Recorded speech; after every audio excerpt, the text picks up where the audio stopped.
స్వర అయితే బాబీని కలవడం కోసమని చెప్పి బాబీ స్కూల్కి వస్తుంది. ఇక బాబీ స్కూల్కి రాగానే అక్కడ ఉన్న స్వరాన్ని చూసి, ఏంటి అమ్మాయి మేడం, నువ్వు నన్ను చీట్ చేసావు, చీట్ చేసింది చాలక మళ్ళీ ఇప్పుడు నన్ను కలుద్దామని వచ్చావా, నువ్వు ఎంత చీట్ చేసావంటే నువ్వే స్వర అన్న విషయం నాకు ఎందుకు చెప్పలేదు అమ్మాయి మేడం, నువ్వు మా బిజినెస్కి మాకు ఎంత లాస్ చేసావంటే నాకు తెలుసు, ఇంక నువ్వేం చెప్పొద్దు అమ్మాయి మేడం, ఐ హేట్ యూ అమ్మాయి మేడం, ఐ హేట్ యూ అని చెప్పి బాబీ స్వరతో అంటూ ఉంటాడు. అది వినగానే అక్కడ ఉన్న స్వర ఒక్కసారిగా షాక్ అయిపోతుంది. ఇక అక్కడ ఉన్న అభి అయితే, ఎస్ నాకు కావాల్సింది ఇదే, బాబీ ఆ అమ్మాయి మేడంని మీద అసహ్యం పెంచుకోవాలని చెప్పి అనుకుంటూ ఉంటాడు.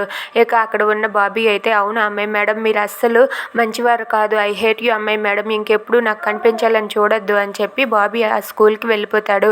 ఇక ఆ మాటలు వినగానే స్వర అయితే చాలా బాధపడుతూ ఏడుస్తూ ఉంటుంది. ఇంతలో అక్కడ ఉన్న అభి అయితే స్వర దగ్గరకు వచ్చి, ఏంటి స్వర, బాబీ ఇంతలా నిన్ను అసహించుకుంటాడని నువ్వు అస్సలు ఊహించలేదు కదా, బాబీ నీకు ఐ హేట్ యూ చెప్పాడంటే వాడు నిన్ను ఎంత అసహ్యించుకుంటున్నాడో ఒక్కసారి అర్థం చేసుకో, ఇంకెప్పుడు బాబీని కానీ నన్ను కానీ కలవాలని ప్రయత్నించుకో, అర్థమైంది కదా, ఇక మీద ఈ ఊరు వదిలి ఇప్పటికైనా సరే వెళ్ళిపో అని చెప్పి అంటూ ఉంటాడు.